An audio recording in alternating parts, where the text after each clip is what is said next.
Hello everyone, welcome to today's discussion on India and Bhutan relations.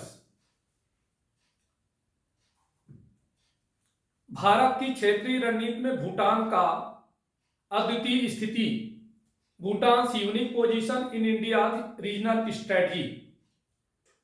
जैसा कि आप जानते हैं कि भूटान छोटा देश जरूर है, लेकिन कहीं भारत और चीन के बीच में एक ऐसे जियोग्राफिकली उसकी प्रेजेंस है जो जिस कारण से जो है सामरिक दृष्टि से भारत के लिए महत्वपूर्ण स्थान रखता है। तो सबसे पहले भूटान की स्थिति कैसी है इस पर जियोग्राफिकली नजर डालें तो देखिए, ये जो भारत के पड़ोसी जो देश हैं उनमें से देखिए साफ साफ आपको दिख रहा है कि यहां पर भूटान की स्थिति है। ये बांग्लादेश है, नेपाल है, म्यांमार है। और इसे और अच्छे तरीके से भी समझना चाह रहे हूं तो इस मैप के माध्यम से आप देख सकते हैं कि सोचिए ये हमारे जो नॉर्थ ईस्ट के राज्य हैं, तो ये जो हमारे पड़ोसी देश हैं नेपाल, चाइना, इधर बांग्लादेश। तो अब आप सोचिए भूटान की जो स्थिति है और इधर चाइना की बॉर्डर्स लगती है, यानी सोचिए ये सामरिक दृष्टि से देखा जाए तो भारत के लिए बहुत महत्वपूर्ण है। और इसीलिए जो है भारत और भूटान के बीच संबंधों को स्थापित करने के लिए अभी हाल ही में हमारे भारत के बजट में भारत की क्षेत्रीय कूटनीति में भूटान को महत्वपूर्ण भूमिका को कैसे जोड़ देता है, इस पर अभी हम चर्चा करेंगे। साथ ही साथ आपको यह जानना जरूरी है कि अभी हाल ही में भूटान नरेश की भी भारत यात्रा हुई थी और इस कारण से ये टॉपिक चर्चा का केंद्र बिंदु है और हमारे जनरल स्टडीज के पेपर 2 से कोरिलेट करता है। Now let us start. Recent high-level engagement between India and Bhutan, including Bhutanese Prime Ministers Sering Tobge, participation in the School of Ultimate Leadership Conclave 2025, where he had Prime Minister Narendra Modi as his elder brother and mentor, highlight the deepening ties between the two nations and reflect positively on India's neighborhood first policy। अर्थात भारत और भूटान के बीच हाल ही में जो उच्च स्तरीय कार्यक्रम जिसमें भूटानी prime minister Sherwin Tobgay की school of ultimate leadership conclave 2025 में भागीदारी भी शामिल है, जहां पर प्रधानमंत्री मोदी को उन्होंने अपना बड़ा भाई और मार्गदर्शक बताया। दोनों देशों के बीच प्रगाढ़ होते संबंधों को उजागर करते हुए और भारत की पड़ोस प्रथम नीति पर सकारात्मक रूप से प्रतिबिंबित करते हैं। Neighbourhood first policy has shaped new Delhi south Asia diplomacy for over a decade. The union budget 2025-26 reaffirms this commitment to its immediate neighbors. The Ministry of External Affairs has been allocated rupees 20,516 crore in the new budget, with rupees 5,483 crore for aid to foreign nations। मतलब आप हमारे budget से आप खुद देख सकते हैं कि पड़ोस प्रथम नीति ने एक दशक से भी ज्यादा समय से नई दिल्ली की दक्षिण एशिया कूटनीति को आकार दिया है और इसीलिए केंद्रीय बजट अपने निकटतम पड़ोसियों के प्रति इस प्रतिबद्धता की पुष्टि करता है। नए बजट में फॉरेन मिनिस्ट्री को 20,516 करोड़ आवंटित किए गए, जिसमें रुपीज 5,483 करोड़ फॉरेन कंट्रीज की सहायता के लिए। At the time when global geopolitics is changing and South Asia remains susceptible to a theater of strategic rivalries. India's budgetary commitments to its close neighbors reflects its foreign policy priorities. The core principle of NFP first articulated during PM Modi's tenure in 2014 has been to cultivate regional partnership based on trust, development, cooperation, and shared security interests while strategically countering China's growing influence. मतलब आप समझे कि ऐसे समय में जब वैश्विक भू राजनीतिक बदलाव हो रहे हैं और साउथ एशिया रणनीतिक प्रतिबंधिता के रंगमंच के प्रति संवेदनशील बना है, भारत की अपनी करीबी पड़ोसियों के लिए बजटी प्रतिबद्धताएं उसकी विदेश नीति प्राथमिकताओं को दर्शाती हैं। एनएफपी का मुख्य सिद्धांत, जिसे पहली बार 2014 में प्रधानमंत्री मोदी के कार्यकाल के दौरान व्यक्त किया गया था, विश्वास, विकास, सहयोग और साझा सुरक्षा हितों के आधार पर क्षेत्रीय साझेदारी को बढ़ावा देना, जबकि रणनीतिक रूप से चीन के बढ़ते प्रभाव का मुकाबला करना। But how does India support for Bhutan align with its broader regional strategy in South Asia? What are the key sectors of collaboration between India and Bhutan under the Union Budget 2025-26? What are the potential areas where India is likely to expand its collaboration? Means Bhutan के लिए भारत का समर्थन दक्षिण Asia में उसकी व्यापक क्षेत्रीय रणनीति के साथ कैसे संरेखित है? केंद्रीय बजट 2025-26 के तहत भारत और भूटान के बीच सहयोग के प्रमुख क्षेत्र कौन से हैं और वे कौन से प्रभावित क्षेत्र हैं जहां भारत अपने सहयोग का विस्तार कर सकता है? तो आइए इस पर हम डिटेल में चर्चा करते हैं। तो देखिए, भारत और भूटान के बीच क्या क्या वहां पर भारत द्वारा चलाए जा रहे हैं, क्या भारत द्वारा सपोर्ट किया जा रहा है फाइनेंशियल असिस्टेंस को लेकर, hydro power and economy, geopolitical significance, expanding collaboration. तो ये चार मेन पॉइंट है जिस पर हम नजर डालेंगे। So financial assistance to Bhutan, part of a broader strategy among India's neighbors. Bhutan emerges as the largest beneficiary, receiving rupees 2,150 crores, emphasizing India's commitment to its long-standing strategic partnership with the Himalayan nation. Add to Maldives, rupees 600 crore, Myanmar rupees 350 crores, and Sri Lanka rupees 300 crores has also increased, reflecting India's growing regional focus. अर्थात भारत को वित्तीय सहायता भूटान को वित्तीय सहायता एक व्यापक रणनीति का हिस्सा। भारत के पड़ोसियों में भूटान सबसे बड़ा लाभार्थी बनकर उभरा है, जिसे रुपीज 2150 करोड़ मिले, जो हिमालयी राष्ट्र के साथ भारत की दीर्घकालिक रणनीतिक साझेदारी के प्रति प्रतिबद्धता को दर्शाता है। तो वहीं मालदीव को 600 करोड़, म्यांमार को 350 करोड़ और श्रीलंका को 300 करोड़ को दी जाने वाली सहायता में भी वृद्धि हुई है, जो भारत के बढ़ते क्षेत्रीय फोकस को दर्शाता है। मतलब सोचिए कि ये भारत के लिए जो पड़ोसी देश हैं, वो चाहे भले छोटे देश हैं, लेकिन हमारे लिए क्या मायने रखता है। Meanwhile aid to Bangladesh rupees 120 crore and Nepal rupees 700 crore remains unchanged, signaling a stable engagement. Afghanistan, despite political uncertainties, has been allocated rupees 100 crore, reflecting a cautious yet sustained commitment to development projects.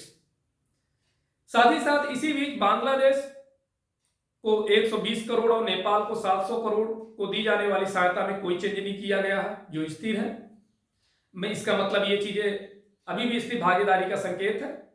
राजनीतिक अनिश्चितताओं के बावजूद अफगानिस्तान को 100 करोड़ रुपए आवंटित किए गए, जो विकास परियोजनाओं के प्रति सतर्क लेकिन निरंतर प्रतिबद्धता को दर्शाता है। परसेप्टिवली, Bhutan occupies a unique position in India's regional strategy. Unlike other South Asian nations that have swung between India and China's competing interests, Bhutan has remained India's most committed ally. The 2025 budget allocation is not merely a continuation of traditional ties but a strategic maneuver to bolster India's influence, particularly at a time when China is expanding its outreach in the Himalayas. जाहिर है कि भूटान भारत की क्षेत्रीय रणनीति में एक अद्वितीय स्थान रखता है। अन्य दक्षिण एशियाई देशों के विपरीत, जो भारत और चीन के प्रतिस्पर्धी हितों के बीच झूलते रहे हैं, भूटान भारत का सबसे प्रतिबद्ध सहयोगी बना हुआ है। 2025 का बजट आवंटन न केवल पारंपरिक संबंधों की निरंतरता है, बल्कि भारत के प्रभाव को बढ़ाने के लिए एक रणनीतिक पैंतरेबाजी है, खासकर ऐसे समय में जब चीन हिमालय में अपनी पहुंच बढ़ा रहा है। The financial assistance to Bhutan is part of a broader strategy to ensure political stability, economic growth, and infrastructural advancement in a country that serves as a critical buffer between India and China. It also signals India's commitment to maintaining strategic primacy in South Asia, specifically when China is growing its presence in the region through various means, such as through infrastructure projects in Nepal, port acquisition in Sri Lanka, or financial investment in the Maldives. Additionally, by deepening ties with Bhutan, India is not only ensuring that its regional influence remains unchallenged, but also promoting economic development and clean energy partnerships. Bhutan's deepening diplomatic alignment with India in multilateral platforms like SAARC, means South Asian Association for Regional Cooperation, BIMSTEC, means Bay of Bengal Initiative for Multi-Sectoral Technical and Economic Cooperation, and BBIN, means Bangladesh, Bhutan, India, Nepal, emphasizes India's ability to build regional coalitions that counterbalance China's Belt and Road Initiative (BRI). मतलब ये समझे कि भारत को दी जाने वाली भूटान को दी जाने वाली वित्तीय सहायता भारत और चीन के बीच महत्वपूर्ण बफर के रूप में काम करने वाले देश में राजनीतिक स्थिरता, आर्थिक विकास और बुनियादी ढांचे की उन्नति सुनिश्चित करने की व्यापक रणनीति का हिस्सा है। यह दक्षिण एशिया में रणनीतिक प्रधानता बनाए रखने के लिए भारत की प्रतिबद्धता को भी दर्शाता है, और खासकर तब जब चीन नेपाल में बुनियादी ढांचा परियोजनाओं, श्रीलंका में बंदरगाह अधिग्रहण या मालदीव में वित्तीय निवेश जैसे विभिन्न तरीकों से इस क्षेत्र में अपनी उपस्थिति बढ़ा रहा है। इसके अलावा भूटान के साथ संबंधों को मजबूत करके भारत न केवल यह सुनिश्चित कर रहा है कि उसका क्षेत्रीय प्रभाव निर्विवाद बना रहे, बल्कि आर्थिक विकास और स्वच्छ ऊर्जा साझेदारी को भी बढ़ावा दे रहा है। दक्षिण एशियाई क्षेत्रीय सहयोग संघ, जिसे हम सार्क कहते हैं, बहुक्षेत्रीय तकनीकी और आर्थिक सहयोग के लिए बंगाल की खाड़ी पहल अर्थात बिम्स्टेक और बांग्लादेश, भूटान, भारत, नेपाल, BBIN जैसे बहुपक्षीय मंचों पर भारत के साथ भूटान की गहराता कूटनीतिक गठबंधन भारत की क्षेत्रीय गठबंधन बनाने की क्षमता पर जोर देता है, जो चीन की बेल्ट एंड रोड पहल BIR का प्रत्याख्यान करता है। अब हम बात करेंगे भूटान का भू राजनीतिक महत्व। Bhutan's geopolitical significance. तो सोचिए कि जैसा कि मैप से आप समझ सकते हैं कि located between two of Asia largest powers, Bhutan also holds disproportionate geopolitical weight in South Asian affairs. Its location just north of India's Siliguri corridor, the narrow land link connecting the northeastern states to the rest of the country, makes it a crucial buffer against China's territorial ambitions. Asia की दो सबसे बड़ी शक्तियों के बीच भूटान दक्षिण Asia मामलों में भी असंगत भू राजनीतिक महत्व रखता है।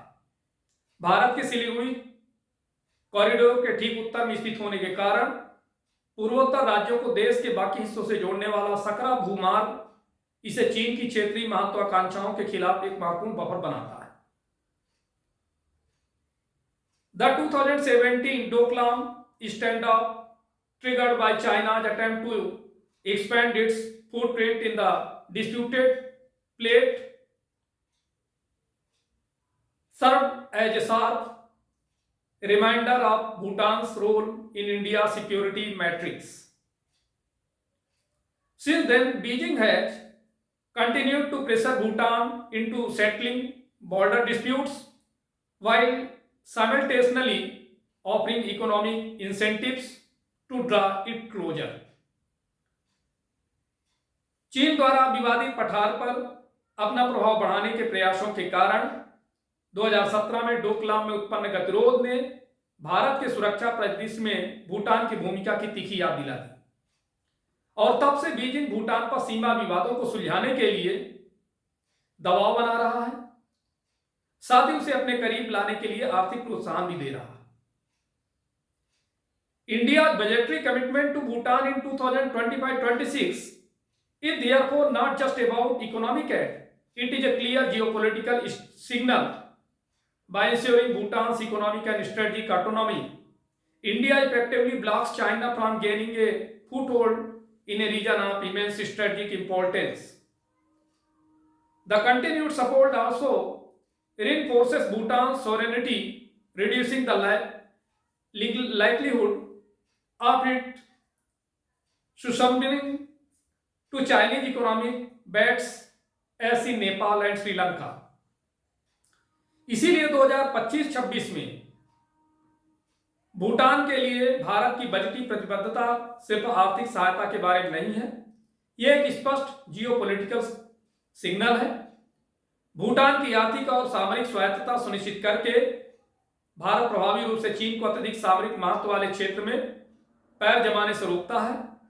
निरंतर समर्थन से भूटान की संप्रभुता भी मजबूत होगी, जिससे उसके चीनी आर्थिक प्रलोभनों के आगे झुकने की संभावना कम हो जाएगी, जैसा कि नेपाल और श्रीलंका में देखा गया है।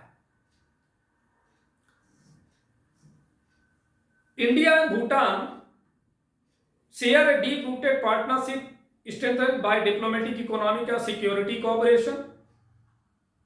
The India-Bhutan Trade, Commerce and Transit Agreement, first signed in 1972 and last revised in 2016, ensures a free trade regime, making India Bhutan's largest economic partner. अर्थात भारत और भूटान के बीच गहरी साझेदारी है, जो कूटनीतिक, आर्थिक और सुरक्षा सहयोग से मजबूत हुई है।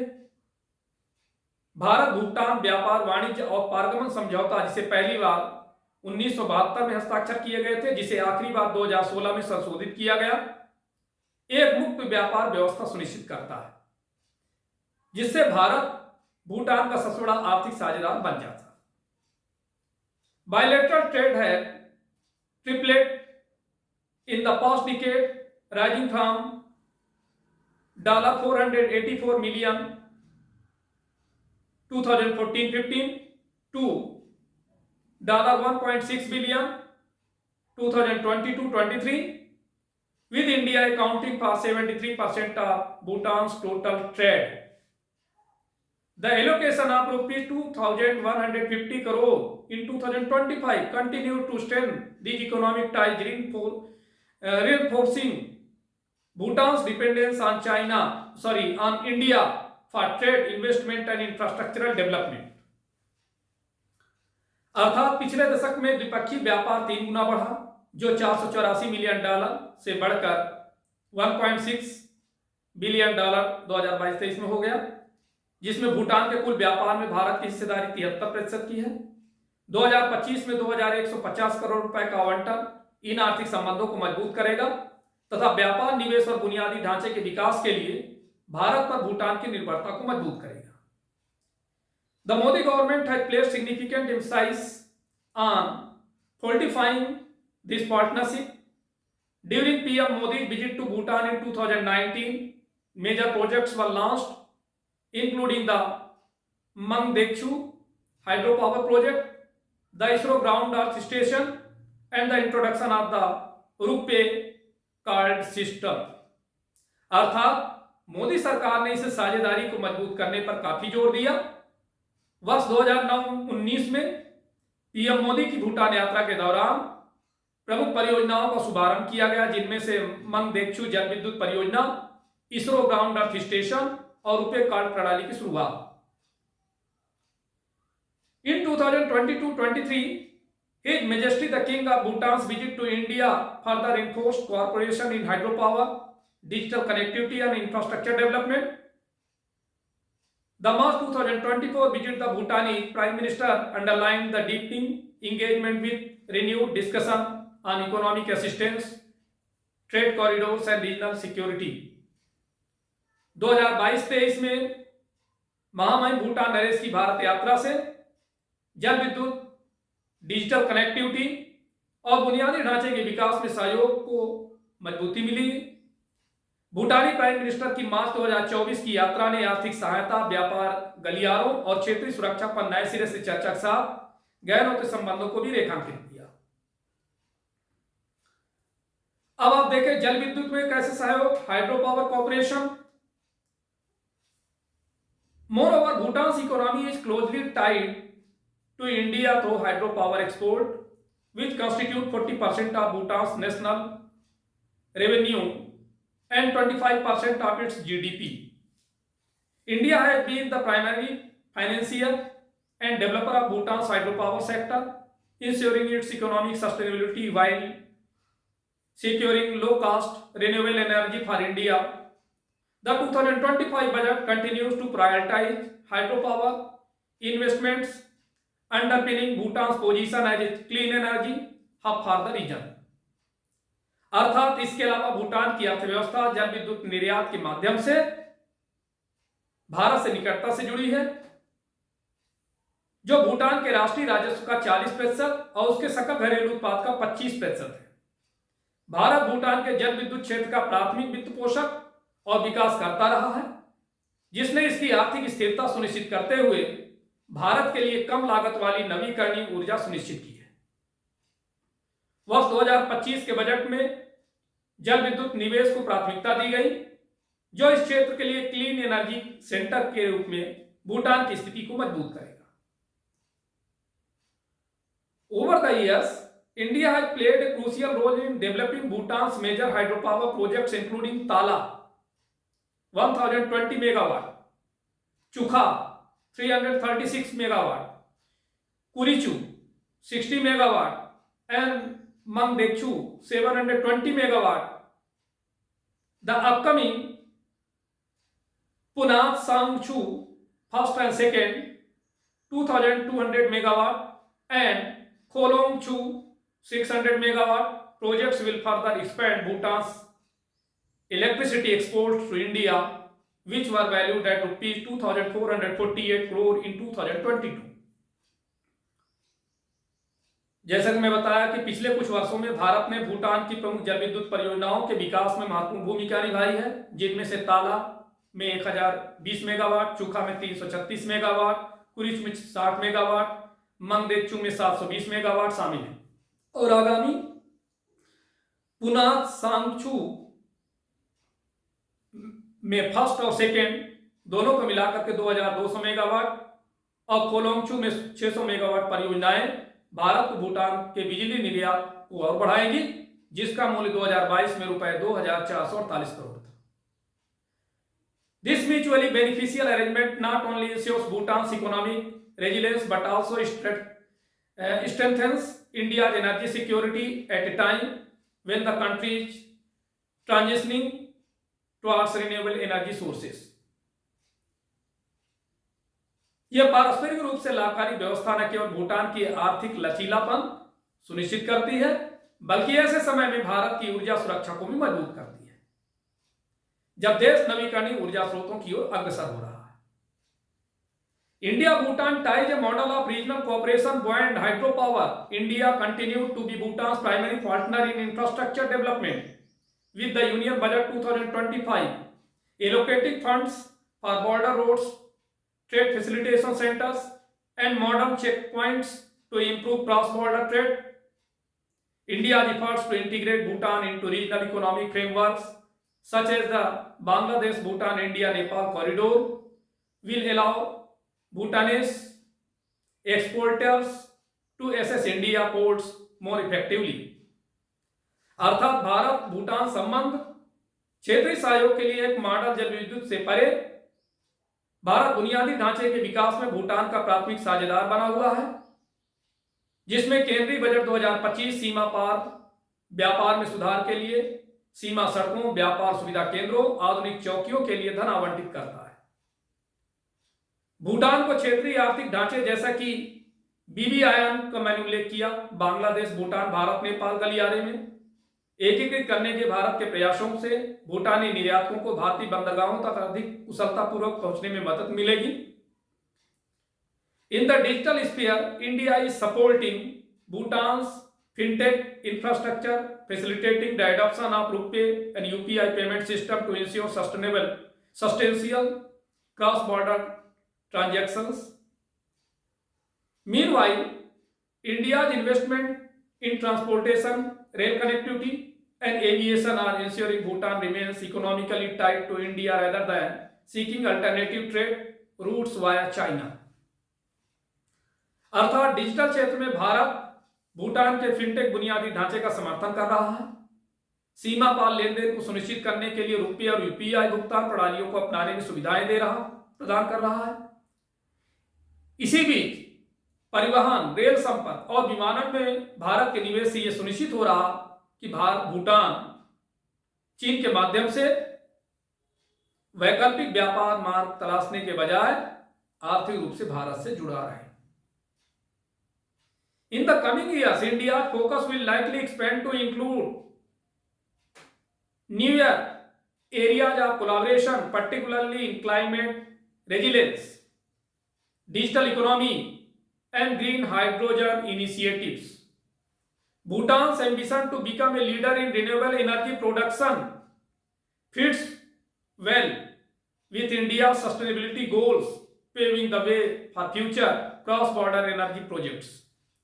अर्थात आने वाले वर्षों में भारत का ध्यान संभवतः सहयोग के नए क्षेत्रों, विशेष रूप से जलवायु लचीलापन, डिजिटल अर्थव्यवस्था, हरित हाइड्रोजन पहलों पर केंद्रित होगा।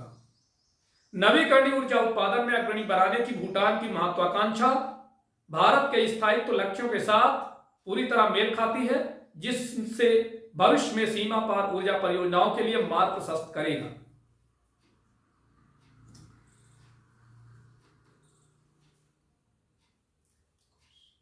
Thus, the Union Budget 2025-26 is not just an economic commitment. It is a strategic declaration that Bhutan remains a mainstay of India's regional diplomacy at a time when China is pushing deeper into South Asia. India's firm support for Bhutan ensures that this Himalayan kingdom remains a trusted partner, a secure buffer, and economic ally. If current trends continue, the India-Bhutan relationship will not only prosper but also serve as a model for regional cooperation, demonstrating that shared prosperity and strategic foresight can define the future of South Asia.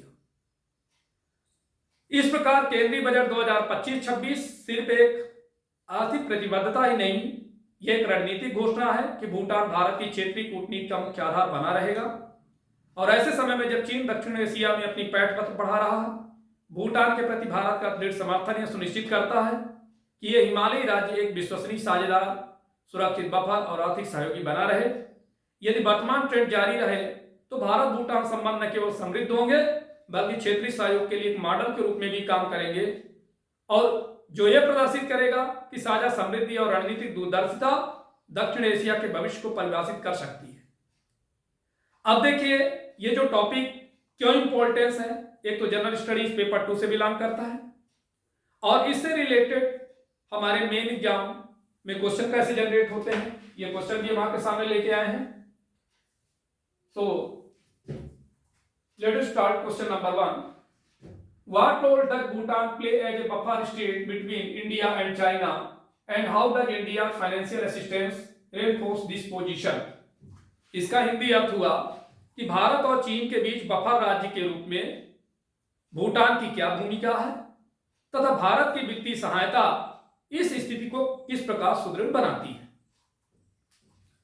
Second question, what role does hydropower play in the India Bhutan economic partnership? In what way does India's investment in Bhutan's renewable energy ambitions contribute to its own sustainability goals? इसका Hindi meaning है भारत भूटान आर्थिक साझेदारी में जल विद्युत की क्या भूमिका है, भूटान की नवीकरणीय ऊर्जा महत्वाकांक्षाओं में भारत का निवेश किस तरह से उसके अपनी स्थिरता लक्ष्यों में योगदान देता है। Next question, what are the geopolitical implications of India continued strategic support to Bhutan in light of China expanding influence in the Himalayas? इसकी हिंदी मीनिंग है हिमालय में चीन के बढ़ते प्रभाव के मद्देनजर भूटान को भारत द्वारा निरंतर रणनीतिक समर्थन के भू राजनीतिक निहितार्थ क्या है। Next question, how can India and Bhutan cooperation in climate resilience set A president for a regional partnerships in south Asia? इसका हिंदी अर्थ है जलवायु लचीलेपन में भारत और भूटान का सहयोग दक्षिण एशिया में क्षेत्रीय साझेदारी के लिए किस प्रकार एक मिसाल कायम कर सकता है। तो this is the very important topic for civil services main examination. Thank you, all the best.